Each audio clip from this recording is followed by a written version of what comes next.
Hello and welcome to the Winging It F1 podcast with myself, Nigel Chew. As usual, I've got Freddie Coates in his short sleeve t-shirt and Adam Dickinson who's wrapped up like a potato or something. I don't even know.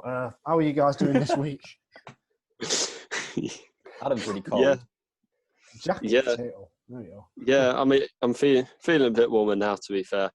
But I don't know. Clearly, there's a difference between where I am and where Freddie is about, I don't know, a mile to the south. Yeah, I think the difference is that my room faces the sun rising, whereas Adam's faces the moon going down. So Adam's is really cold, whereas my room is like a sauna in here because of the windows. So I'm a baked potato to his jacket. Whatever potato you said he was, jacket potato. Yeah, because everyone knows the moon goes Charlotte down. Potato. Yeah. Anyway, well, as promised in the last podcast, we're going to talk about Haas because there's a lot of rumours going around in the F1 circus about who's going to get the Haas seat next year. Apparently, there's up to 10 drivers who could possibly take one of those seats. So I was thinking, who are those 10 drivers that will be at Haas, or who could be at Haas next year, do you think? So we've obviously got Magnussen, Grosjean, Nikita Mazepin is now being rumoured to take the seat. Who else? Perez and Hulkenberg are going to be high up on that list. That's 5. When he said it, was Illot included in the 10? No, he said Illot was not on his shortlist, and then he said, depending on how he goes tomorrow, being practice, he might get included on the shortlist. I think with Illot, it's a bit of a hard one because I think there's a good argument for him now because he seems to really gel with the team on his weekend there. Whenever they cut to him in the garage saying, "Oh no, Callum can't go out," he was actually having a good laugh with his engineers. So I think Callum's probably number 11 on this 10 list. So we've got Illot, but then where did the other 4 drivers come from? I wonder. Do you guys have any idea? Raikkonen? I don't know. Yeah, that could be one. I don't know how many F2, like whether any F2 would be on that list. I mean, you know, Schumacher could be one, or I guess Schwartzman. But if he's not taking Illot, it doesn't make sense that there'd be loads of young drivers that they would want. The main reason for not taking Illot wasn't his being a young driver or an F2 driver. It was that he was a Ferrari driver. Right. So I think that's why Mazepin's in the mix, and I imagine they would have some other drivers. Just perhaps they were having conversations with, obviously Delatraz has been related to the team for so long. Van Dorn as well. He's been around the paddock at pretty much every race this year, so I think he's going to be in people's consciences. I think it's really interesting to see how so many drivers could be on this list, because I did a little article on this and a few of them were tongue-in-cheek because I said, well, he's obviously not going to do Mick Schumacher or Robert Schwartzman, because I thought they were definitely on the list as well. So I thought maybe people like Giovinazzi or Kvyat as well. I mean, people who've got sort of good F1 experience but look like they're going to be on the wayside a bit. I think for me, it just... Given where Haas are at, and it kind of feels like every season could be make or break, and you know I know they've signed up to the Concord Agreement, but you know there seems to be a lot riding on every single season, just on whether they continue in F1. So when you're in that position, I can kind of see why. I know he said it's because of the Ferrari link, but I can also see why he maybe wouldn't want to take a rookie driver to, you know, which is a bit more of a risk, you know, high reward, but also a bit more of a risk. It depends on what they get with the rookie driver, because if they get a cut on their engine deal and don't have to pay a salary, then that's already much better than what they've got now. And if they get a rookie driver who brings money, which is the case with Nikita Mazepin, obviously the Mazepin household has been around the Formula One team sniffing for quite a long time. I think they were rumoured with Williams in terms of trying to potentially get involved in the purchase of that, or maybe even involved in the consortium for Racing Point a few years ago, I think. So the Mazepin name is definitely knocking on a few doors as well. And I think the money supersedes the rookie there. Right. So we might have touched on this in podcasts before, but let's give our predictions for the 2 drivers that will be at Haas next year. But I can't remember what you guys said. Adam? Well, I think the reason we don't remember what we say is because we say a different thing whenever we do it, because it seems to be these two are all over the place. I'm definitely thinking a different thing each week. Let's give a final prediction. Oh God! Until next week. I think Perez, surely. He just seems to fit, unless he gets a better offer. He just seems to fit so much. You know, if he's available, I don't understand why you wouldn't go for him. So it's him, and then, I mean, Magnussen has fallen off a bit recently. So I'm not kind of as certain that he'll be there, but I think I might go for him anyway, especially Magnussen if they and Perez. Yeah, go on. Yeah, especially if they've got Perez's money coming through. There's less of a need for Mazepin. Yeah, I might change that by the time you've done yours. So you can't change it now. That was a final prediction. That's it. Ready? So yeah, I mean, I'm getting more and more solid that Perez is going to go to Red Bull, but I'm still a bit sort of 60-40 on that.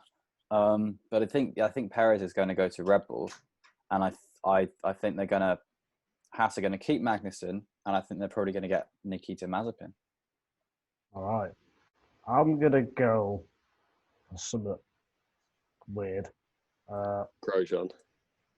I'm gonna go for Christian Lundgaard Fair enough. because he's Danish. I do like him, yeah, but he's Danish, and I think Magnussen brings some Danish backing. So if Lundgaard could kind of take over could replace Magnussen. That's it, Jack and Jones, yeah. Do you know what his super license situation is? Obviously, it's been made easier by the FIA's kind of decree over the last week or so. I think he would get a super license if he stays where he is now in the championship. Was 2019 Formula 3 champion, isn't he? So yeah, that's a whole lot of points there. Yeah. Plus, if he does do well in the final few rounds, I think. Well, we've been Formula 3 champion. You get a lot of points anyway. So I think he only needs top 5. 40, yeah. Yeah. So I'm gonna go with him, and then I'm gonna go with Hulkenberg. That'd be a great lineup. Yeah. I would really be happy. I really sort of think Haas that would be a really big committed lineup from Haas to go with Lundgaard and Hulkenberg. Because then you're just saying these two drivers are mega. We've got one driver who's done the dirty recently and has just shown how good he is.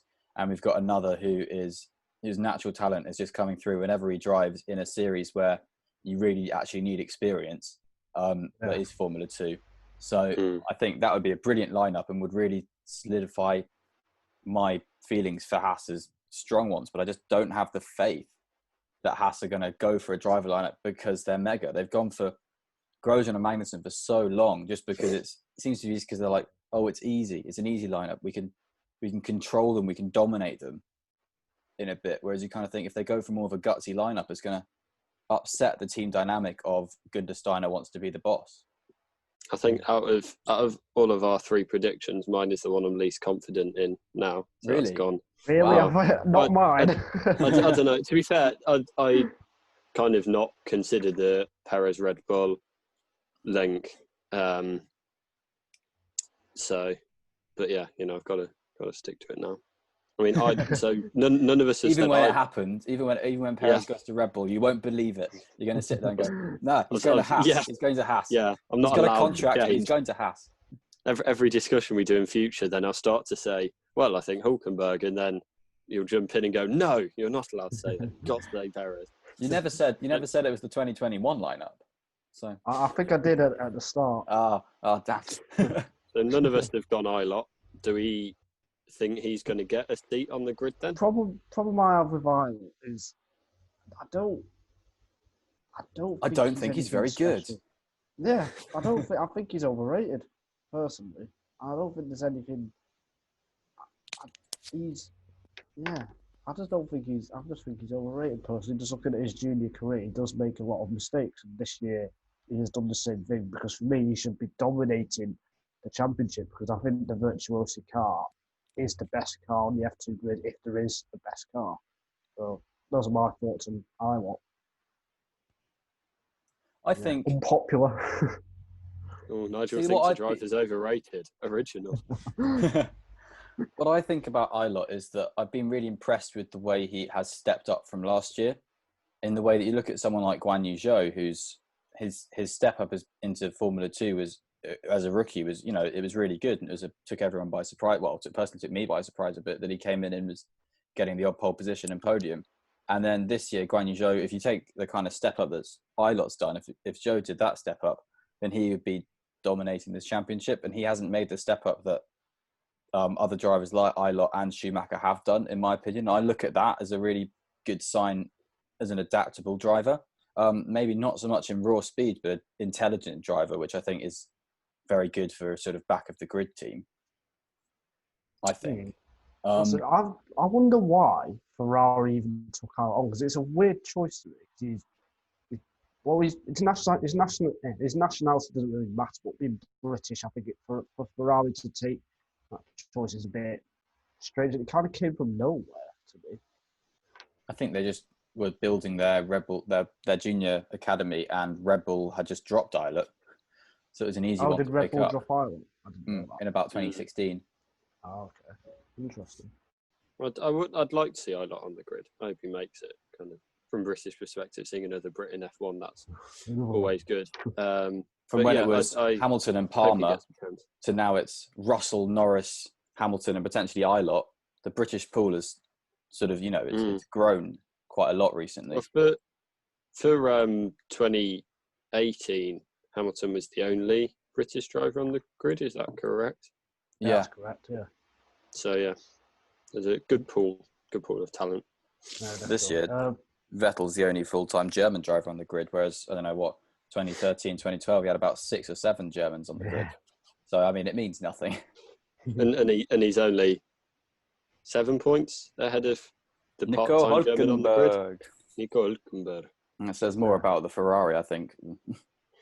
Wow. Does it? Oh, I'm not sure about that.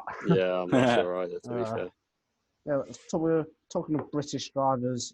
George Russell might find himself losing his seat, even though earlier this year Williams said that Russell and Nicholas Latifi will be their lineup next season. So, is it Nikita Mazepin who is rumoured to be taking that seat if Russell is going to go, Freddie? I think it was Perez who's been rumoured to go to Williams. Because obviously when the Williams seats were confirmed, it was under a previous management. So I think there's a lot of case to say that the current contracts at Williams could be a bit shakier than they were a couple of months ago. We've got a whole new setup in Williams and a whole new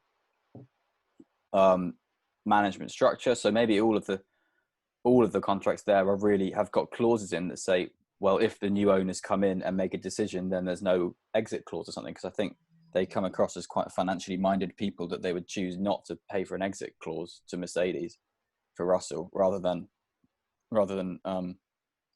not have him for a year. I think Perez they've obviously looked at Perez and thought, this is a driver who brings money like Latifi does and can really help develop this team. And I think there's such a long-term strategy in Williams that I wouldn't be surprised if the new team are seriously considering Perez. But I do think it's a bit of a tough decision to get rid of George Russell when you've bought a racing team and your first thing to do is go to the bottom line and not go for the driver who has not been out-qualified ever in his Formula One career. I would get Perez and Russell as a lineup, and I think actually Latifi would be not a bad shout for the Haas conversation we just had. But so you think Perez has gone to Red Bull and Williams, so that's a great take there from Freddie. I didn't say I think. I said the rumours are. I said I think it's a good idea. Doesn't mean I think it's going to happen. Oh, well, you said it now. It's going to happen? Too late. I think it's going to stay as is. I think it's going to be Latifi Russell. This is the rumour. Oh, interesting. Adam, do you think it's going to stay as it is?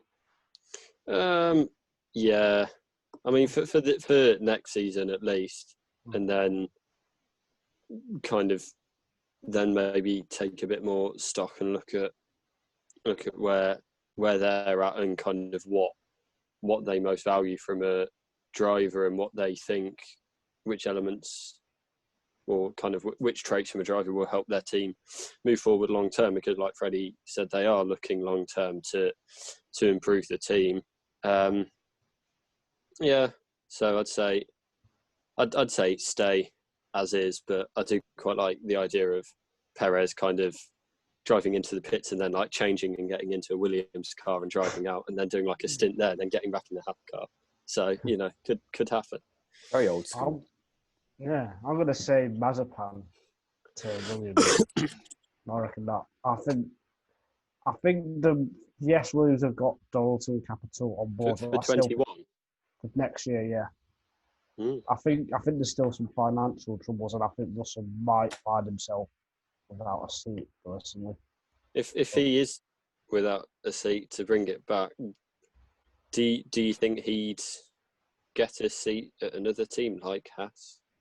No, I think he'd be out of F1. I think it'd be interesting to see how other teams pounce on him, because I wouldn't be, if I was Helmut Marko and I was seeing George Russell get stranded on the wayside, you'd have a few conversations with him and think, well, does he want to do what Ocon did and sort of sit around? That's what I meant by it. Yeah, but does he want him to sit around for a year as a reserve driver for Mercedes and then come back in and sort of lose his stock in a way that's sort of happened to Ocon simply because he was out of the car for so long?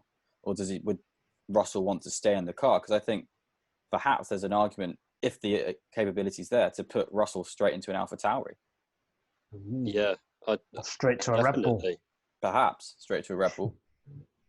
Wow, this is getting a bit crazy. I mean, if any of this happens, this would be one of the juiciest driver markets we've had, because it all feels like that's a kind of common sense move, in my opinion. If the other stuff happens, it's also gone from like where everything seemed to be pretty locked down. Like it felt like we knew about half the teams, and then for the other half there was like one or two. It was kind of split between one or two drivers over a seat. It didn't kind of seem, and now it's just completely exploded to teams that we thought were locked down are now not, or potentially not, and there's just like so many more drivers in contention than we thought there would be. So yeah, it's all just kind of exploded from a few months ago, really. Yeah, the driver on the market is Yuki Tsunoda. He will be doing a test with AlphaTauri, not Toro Rosso. Whoever's put that in the document after the Imola race. Well, I don't even know. There's not really much to say about a test that hasn't happened. I thought he was driving the 18 car at the. I'm absolutely stumped myself there. Ignore me. Yeah, it's all right. Just did it to trick you. Yeah, so he's driving the 2018 Toro Rosso car after Imola on the 4th of November. And what I saw written about it was that he's going to try and get 300 kilometres running in the car, because then that will mean he could get a Friday super license and be able to do a test, FP1 session. Because then you can jump straight into Turkey and do an FP1 there or something like that. Yeah. Or it could just get rained off and he won't be able to do anything. I don't know what the weather's like in Turkey in November. Or dry. I meant his Imola test, really. But, fair. Yeah. Well, I hope it's a good sign from Red Bull that they're kind of still exploring this after the after Honda have pulled out, because he is a Honda protege more than a Red Bull junior, really. But it's kind of, how much is this just keeping their options open, keeping a reserve option if they can't get a kind of veteran driver, or how much is it kind of aiming to have him in a seat in 2021? I think that's just the question over it. Do you think it's potentially a bit of power play to sort of be like, oh, Honda, we really don't mind that you're leaving. Yeah, we're keeping on Yuki Tsunoda. Yeah, we think he's a really good driver, and keeping Honda sweet for the intellectual property argument of Red Bull getting the IP and keeping Honda sort of on side, so it's a really easy motion for them to keep a sort of Red Bull works engine situation in the 2022 and onwards. That's a good point, actually. It's a bit cynical, but no, I think that's actually a good point. Is cynical. I think Red Bull's the most cynical team. Yeah. Oh no. Let's protest Wow. everything. They've not protested anything since July, so yeah. Mm. What was I going to say?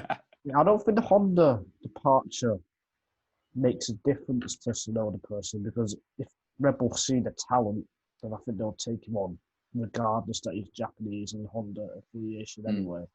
Those were my thoughts a couple of I hope weeks so. ago.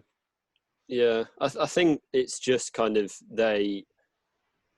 there's potentially, when Honda were fully in, then there was potentially more leeway for them going, well, we don't see the talent right away, but we're more willing to give it a go. Yeah. To keep, to kind of either pay Honda back or get Honda in our debt or whatever, keep that relationship well. And, and there is a chance that he goes well, and then that's great. And if not, then we can drop him and, there won't be any complaints. Whereas now there's not kind of that fallback for him. It's, he kind of sink or swim. From basically now, from his testing and his final rounds of F2 and any practice sessions he gets, he has to be kind of on the money and proving that he is just the best driver for an AlphaTauri seat, without any strings attached. The onus on these Bahrain Formula 2 rounds is going to be insane.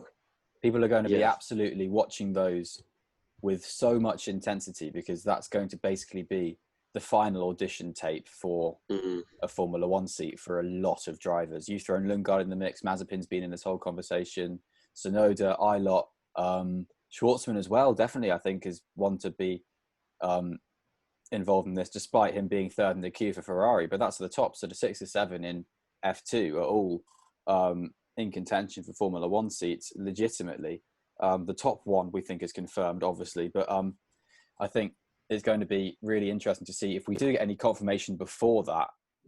I think it would be they would not have a seat. But after Bahrain, I think there's a strong chance for whoever does well across 2 weekends, because that will be an interesting thing. Then the meetings will be happening. There'll be so much time for meetings to happen from Monday to Wednesday in between the Bahrain 2 rounds. So I think that'll be a week to really pounce on the end of November to see what's going on with this driver market. It might be a bit of a slow burn until then, but it could completely light up. And it's all going to be on one of the most bonkers F1 tracks as well for the last round. It's just going to be crazy. So do you think, Freddie, that the deals will be done after the Bahrain, after the finale of the Bahrain rounds for the F2 drivers? I think so. Otherwise, I think stuff would unless deals have already been done in private and haven't been announced, I think the majority of, I think there's only really Schumacher we can be confident with that one. Mm-hmm.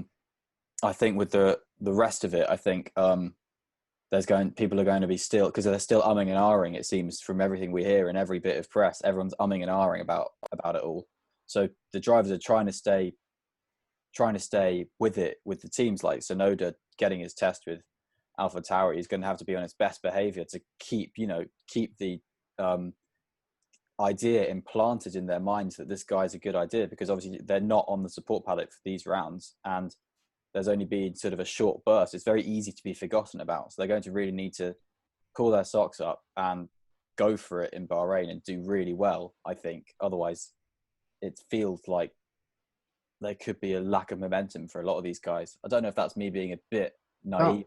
But it's an interesting take, that, because December is very, very late to make a driver announcement. I can't really think of any, apart from the Rosberg retirement, which led to Bottas getting the Merc sheet. I can't really remember any announcements made that late. Well, a few. That's the thing. When a few Toro Rosso AlphaTauri announcements have been made that late. Williams, I remember when Sirotkin was signed, it was in like January or something, I think, or December. Albon wasn't signed until after Abu Dhabi. That kind of thing. So I think there was always a question on that seat with Hartley. And then they just thought, okay, we're going to go with Albon. He's done well here, that kind of thing. And they had the place for those kind of discussions. So I think that's what I sort of look at, is that it's going to be, if there's any questions that sort of develop, obviously the Albon question is one that we've touched on heavily throughout this entire series. I'm not sure I touched on it, just stood on it, landed on it. We've absolutely, we've ripped into him. But yeah, so that question is going to be for the next. There's 6 more Formula One races and only 2 more Formula 2 rounds on the bill for that. So I think those are going to be important. I think the kind of opening up of the super license regulations will make it a bit easier to have deals done before Bahrain, because there's kind of less onus on, there were, for Mazepin and Tsunoda especially, it was, they have to finish in these positions, but there's a very, very real possibility that they don't and that they lose out. And, that's in the summer when the Ricciardo's Renault seat came open, and there are a lot of calls for Zhou, and I quite liked that idea. But fast forward to now, he wouldn't get a seat potentially. Yeah. So I think kind of having that opened up might make it a bit easier. Potentially maybe Mazepin is the one that sticks out the most, as it's a bit easier for now to him to get one, because it's not all coming down to potentially a point when all's said and done after Bahrain. Freddie's looking like he wants to jump in. I think the opposite. I think the super license points, they've made it 30 rather than 40 points on the scale because of COVID restrictions. I think over the last 3 years. Oh, cool! I didn't know that one. Over the last 3 years. So that, I think, opens up the talent pool, and I think would make it harder to choose because you've got more to choose from. That's just my personal opinion, because like someone like Yuri Vips has come into Formula 2 with no testing or anything, come in middle of the season, has actually done pretty well, but he's not got any hope of getting super license points this year. But now he can use his points from the past, and now he is in contention for a Red Bull seat, which seemed really quite... Well, not him as well. Yeah, that's the thing. There's so many more drivers that are in contention now that can really feasibly be considered for maybe, a shock seat, but still a link up to a Formula One team, I think. I don't know. I kind of think the opposite, but yeah, fair enough. In general, I think maybe, like you said, just a lot of the discussions will end up just taking place on that weekend, and because it is prime opportunity to do that, and yeah, it will be interesting. Nigel, what are your thoughts? Well, my thoughts are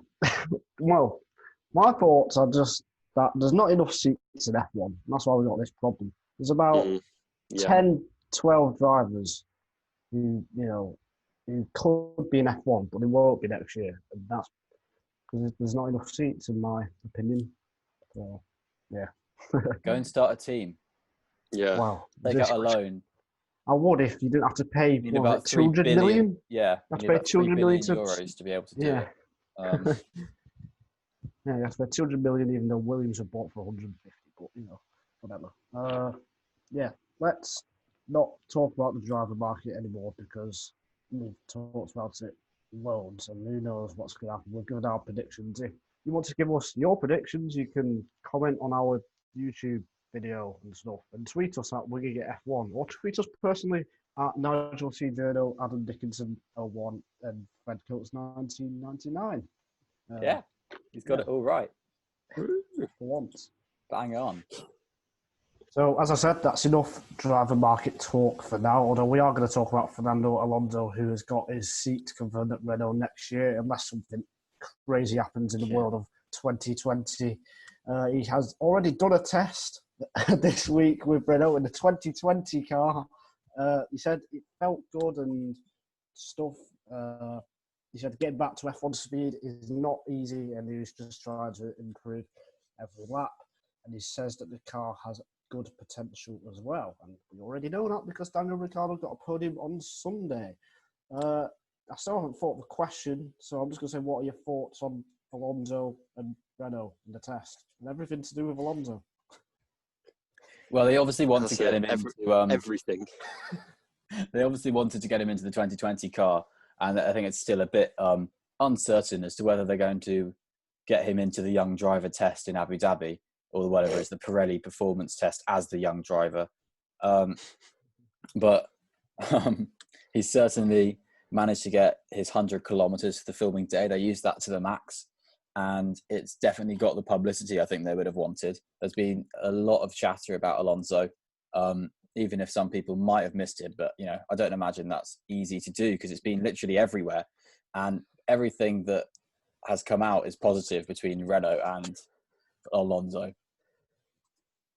Adam? I think when it was announced, then I wasn't entirely on board with Alonso coming back. I kind of thought he's had his day. I'd rather see, someone younger kind of coming through. But I am definitely getting on board the Alonso hype train now. What's changed, Adam? Me. I don't know. I just kind of thought about it. I don't know. Thought about kind of what he can bring to the sport. Not potentially not new things, as would be the case with someone coming through from F2, but kind of he can still bring a fierce competition and hopefully lift Renault up, into battling the teams higher up, which I think would be brilliant to see, or Alpine as we should say, brilliant to see. So I think and just kind of appreciation of Alonso's talent a bit more, and seeing that his attitude seems to be right for it. I think he knows that it is. I kind of feared it would be a bit of a Honda McLaren part 2, but he does seem to have the right attitude for it, because he knows that this is his last chance. He's definitely coming across a bit more humbled, a bit more swan-songy, that he wants to make this good. He wants to enjoy F1 as well as win in F1. I think. Just wait to the first race, when the last. Yeah, exactly. I think what's kind of got me, I was similar to Adam. I was a bit more like, I was so bored of Alonso saying this is the best qualifying lap I've ever done when I qualified 12th or qualified 16th and that kind of thing in all of 2017 and 18, that I just got so absolutely saturated with, I don't want this guy on the grid. He's just bringing me down. And every story was just annoying and boring about Fernando Alonso. But I think, this is hurting. But I think, he's coming across a lot better, which is helpful. And it's good to think he is a great driver, and you can watch an old race and just think Alonso's always in the fight from 2003 up until 2013. Alonso is always in the fight there, and I think now that this Renault is showing, now that Ferrari have allowed this Renault to show a lot more competitiveness for actual positions, with Ricciardo definitely getting his podium, as you mentioned, and being on the heels of one for the majority of the season. I think if someone like Alonso in that car, that's going to really, really raise Renault's stock even further in Formula One as Alpine, and will give us, a feisty Alonso close to the front of the field. And I think that's never bad for the sport, unless he does what Verstappen's done this year. And just becomes, so it goes Hamilton, Bottas, Verstappen, Alonso, the rest. Verstappen, I think, versus Alonso, that'll be so exactly good. Going into 2022 with Alonso heading a team, Verstappen presumably heading a team, Leclerc heading a team, Hamilton heading a team. Depending on what happens at Aston Martin, if Vettel gets his mojo back, which is still yet to be seen, it's probably kind of unlikely, but maybe Vettel with Aston Martin, and so on with all of that. So really, it excites me for the future. Yeah, definitely. I've just thought of something, which could be a good thing or not a good thing. We've got Raikkonen, Alonso, Hamilton. Well, Raikkonen potentially will be on the grid next year, so not sure. Yeah. Is the age of drivers retiring, is it going to go into the 40s now? Is it going to be more normal? Because Alonso could stay around for at least 2 or 3 years, if perhaps not more. Hamilton, who knows as well, possibly 5 years. So when do you think, do you think that's a trend, that to start younger and finish older? I think it's maybe just age becoming less important in kind of not kind of just cutting, not just kind of cutting off like, oh, he's 35, 37, whatever, so that counts against him. It's kind of looking at kind of where the driver is performing, and just taking age into consideration less. I think more so with older. I think when drivers are younger, it's maybe more, teams light up. It's, the potential, the untapped potential that they could have. If they're this good at this age, then what could they do? But I think with older, and it's happening across a range of sports, I think, it's I think it's kind of becoming less of a factor in, if a driver is performing well and he's, but he's old, there's no reason not to take him or her. Frederick? Completely agree with that. I mean, yeah, the goalposts for a career have been completely widened when you've got young drivers very seriously knocking on the door and doing very well. Verstappen obviously is the forerunner of all of that, but then you've got Norris coming in at 18, 19, and Russell is, I don't know, he's only got 22 now, that kind of thing. So these guys are really young and are doing really well. So if normally when people will come into Formula One about 24, 25 and then do really well then, well, if they're coming in and doing well at young age, they can probably go on and do really well at an old age as well, because it's just natural, pure skill and talent in a race car. And I think, someone like Raikkonen has shown that you can perform actually pretty well. I mean, his Nürburgring weekend wasn't necessarily his finest race, and if he's doing it for a hobby, it probably was a pretty tedious, boring hobby. But I think, if he's performing it and doing the job, then why not? I mean, Alonso is definitely going to be. No one's talking about Alonso coming back and being off the pace. So wow, well, that wasn't the case in June. yeah, that's true. I mean, we have had some cases where drivers have made comebacks and have not done very well, naming a certain Michael Schumacher on that. So who knows? Maybe age is a number. It wasn't that bad, no. But it wasn't. It was definitely his worst 3 seasons in Formula One. So I think you've got to take that into consideration. I think also there's maybe not so much for Alonso to lose because his exit from F1 was so bad. Then it's.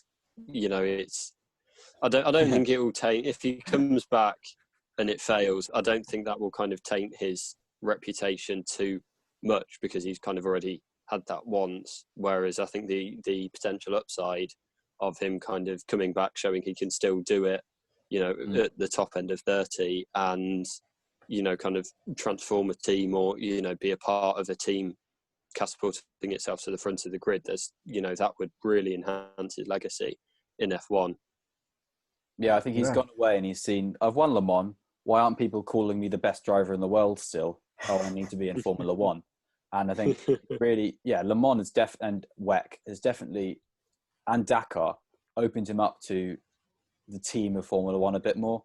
All of Formula One, from Alonso's perspective, has been about Alonso in his entire career. Whereas I think now it's about Alonso and the team. I think he actually sees that now. And I think that could actually be very good for him. That could be the name of his new band, Alonso and the Team. New album dropping soon. We said new album then.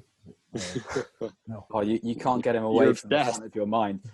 You're obsessed. Nigel's got like on the wall that we can't see of Nigel is like it's like pictures of Albon and like bits of string. Him trying to investigate. When he finishes this podcast, he's going to get out. He's going to just be like, he hasn't washed for weeks, and he's like, where is Albon going to go next? like that meme from It's Always Sunny in Philadelphia with Charlie Day going like. All of like pointing manically at the board because of his investigation. This is why Nigel is now looking sheepish because we've rattled him. We've rumbled his album. Always rattled. The viewers didn't see when we did this call, but before we started recording, Nigel desperately scrabbling the posters down from his wall. Moving on. It's not actually blinds behind him. It's just a lift-up picture of Albon. He's got a cardboard cutout he throws darts at. Oh, brilliant. Anyway, Albon is in the fight for fourth in the Drivers' Championship, if you're being nice, which I'm not. Daniel Ricciardo... or you're reading statistics and numbers. Which you are. Daniel Ricciardo was 10 points ahead of Sergio Perez, and we got Lando Norris in 6, 3 points behind Perez, and then we've got Mr. Albon just a point ahead of Charles Leclerc. Do we think Ricciardo is going to hold on to fourth come the end of the year? There's still, 7 races. I think Perez will get it. Perez is going to get it. Yeah. I think Ricciardo's got all of the momentum. I don't, so there's that. I don't know if the racing gods owe him a few bad races now just to halt that. But yeah, I think he'd be my favourite for it. But as you said, Perez or even Stroll, it's kind of difficult now. He's missed this race, but I think it's certainly not beyond the realms of possibility because he has been fast over the season, and I wouldn't put it past him. He's only 11 points behind Perez. But Perez I wouldn't missed 2 races. So, I wouldn't be. Yeah, I wouldn't be too surprised, to be honest. But Ricciardo's got to be the favourite. I think Norris is one you can't discount either, actually, because Norris's run. I think Norris would have been the favourite for the podium in those if he didn't have his set fire to engine. If that didn't happen, I think Norris would have been he had more pace than Perez, and he was ahead of Perez. If those strategies were allowed to play out with Norris not having any power unit issues, I think Norris was, in my mind, then looking back with hindsight, was the favourite for that podium after Bottas's I tend to failure. agree with that. So I think it's going to be interesting to see how McLaren go with these updates because Norris wasn't running the updates and did very well. So I think McLaren are going to sort of carry on with the car they've had. It looked brilliant whenever you cut to an onboard of Norris. The car just drove amazingly. So I think that's what I'm really interested in is Lando Norris's next few races.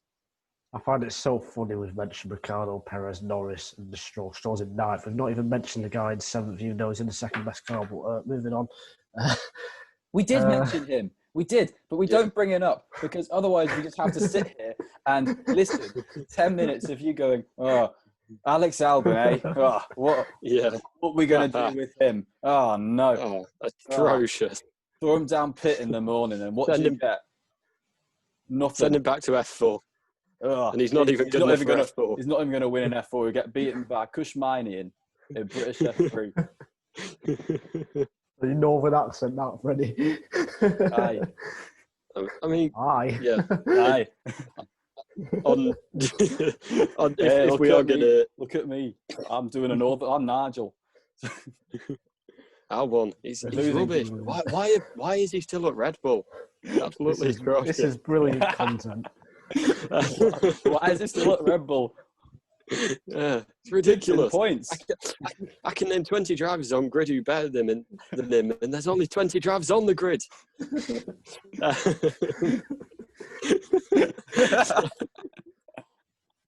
This is going well. Who's going to get 3rd in the constructors? Racing Point. I'll just touch seriously on Albon for a second. It's the momentum.